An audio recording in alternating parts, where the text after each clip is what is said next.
Lightning injury. A myriad of injuries from lightning have been reported, including damage to the ears, eyes, skin, heart, and brain. The proximate cause of death is cardiac arrest and anoxic brain injury at the time of the strike, even if resuscitation delays the legal pronouncement for a few days. Most people assume that lightning causes a significant burn injury, but, in developed countries, burns tend to be superficial and insignificant, and lightning causes more neurological injury and blunt trauma.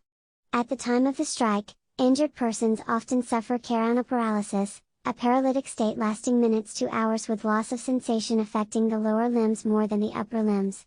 In developed countries, paralysis usually resolves without treatment, although some may have permanent weakness. In developing countries, where mud brick, thatch roofs, and other insubstantial buildings are the norm, paralysis may prevent even the most robust person from escaping as burning thatch falls on them, resulting in reports by journalists of charred bodies. Lightning-injured persons may suffer temporary or permanent neurological problems, including chronic pain syndromes and cognitive damage similar to those reported in post-concussive syndrome, with inability to multitask, attention deficit, memory problems, learning difficulty, irritability, and inability to return to their previous level of employment. Disability may significantly affect a family's socioeconomic status if the survivor is unable to return to work or needs chronic care. A further setback to the victim's family, particularly in developing countries such as in Africa, is a common belief that a family affected by lightning injury has been cursed. This may force the family to leave their community, home, and employment to start over in a new community where their tragedy is unknown. While the effects of lightning injury can be treated, currently there is no way to reverse or decrease the damage that is set in motion when the strike occurs. Lightning Strike and Electric Shock Survivors International, LZESI, is a support group that has helped hundreds of survivors and their families. Treatment is standard for pain syndromes, anoxic brain injury, and cognitive disability.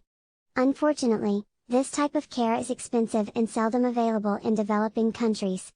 As in most injuries and illnesses, prevention is far better than caring for those injured by lightning, and, in developed countries, lightning injury prevention is simple and cost-effective. However, decreasing lightning injuries in developing countries is a much more complex task than in countries where lightning-safe structures and vehicles are common and close by. In cases where lightning affected pupils and staff at unsubstantial schools in developing nations, a review of over 100 events in the past decade found 200 deaths and 700 injuries.